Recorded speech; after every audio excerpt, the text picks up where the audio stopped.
মদিনার এক বিখ্যাত ইহুদি আলেম, যার কাছ থেকে নবীজি সাল্লাল্লাহু আলাইহি ওয়াসাল্লাম কিছু খাদ্যশস্য ঋণ নিয়েছিলেন, ধার করেছিলেন। তো ঋণ আনলে পরে তার তো একটা নির্ধারিত মেয়াদ থাকে, ঠিক কিনা? অমুক তারিখের মধ্যে দিব, এটা হলো মাসালা। মেয়াদ নির্ধারিত করে ঋণ নিতে হবে। তো নবীজি সাল্লাল্লাহু আলাইহি ওয়াসাল্লাম একটা মেয়াদ নির্ধারণ করেছেন, অমুক তারিখের মধ্যে আমি তোমার ঋণ পরিশোধ করব। কিন্তু নির্ধারিত তারিখ, নির্ধারিত মেয়াদ এখনো পর্যন্ত শেষ হয় নাই, এখনো কয়েকদিন বাকি। এর মধ্যেই সেই ইহুদি নবীজির কাছে হাজির হয়ে গেছে।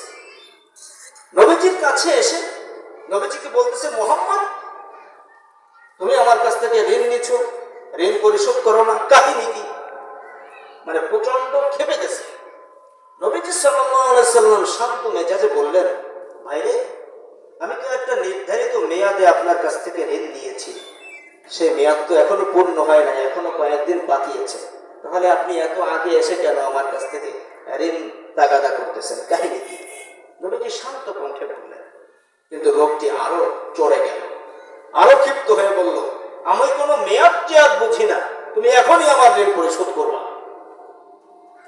আমি আগে থেকেই জানতাম তোমরা লোক সুবিধার না। কাকে বলতেছে? নবীজিকে বলতেছে ওই লোকটা, তোমরা লোক সুবিধার না। আমি আগে থেকেই জানতাম তোমার বংশের লোক এই রকমেরই, কারো কাছ থেকে ঋণ আনলে এরকমের পরে গিয়ে তামাশা করে, ঠিক মতো ঋণ পরিশোধ করে না, পরে আর খোঁজ থাকে না, সম্পূর্ণ তোহমাত না, কথা বলে না। কিন্তু নবীজি একেবারে শান্ত। তবে পাশে ছিল হযরত ওমর রাদিয়াল্লাহু তাআলা। তিনি কি আর শান্ত থাকতে পারেন? ওমর রাদিয়াল্লাহু তাআলা সাথে সাথে খেপে গেছেন। তিনি বললেন, নবীজি, আপনি আমাকে একটু অনুমতি দেন, ওর কল্লাটা উড়ে দিন।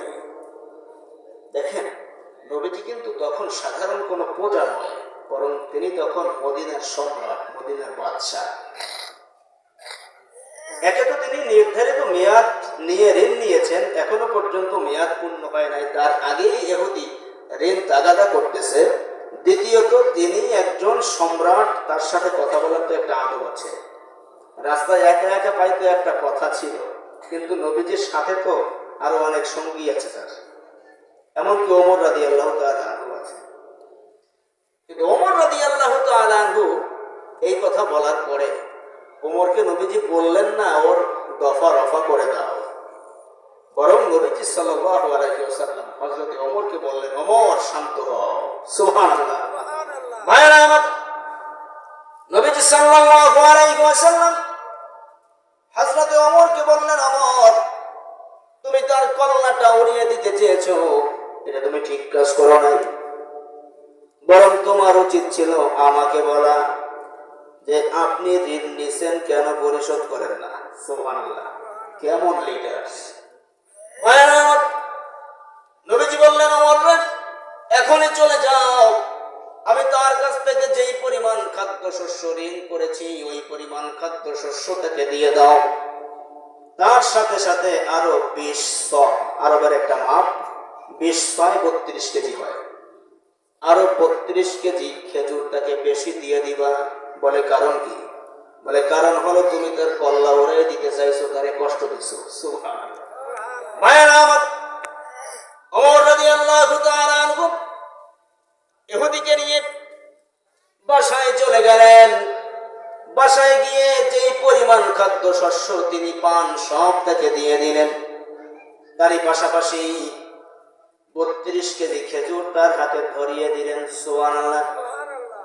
এবার যখন লোকটি অতিরিক্ত 32 কেজি খেজুর হাতে পেল, ওমরকে ডাক দিয়ে বলে, ওমর ভাই, আমি যেই পরিমাণ খাদ্যশস্য পেতাম তা তো দিলা, ভালো কথা, কিন্তু আরো 32 কেজি খেজুর কেন আমার হাতে বেশি দিলা?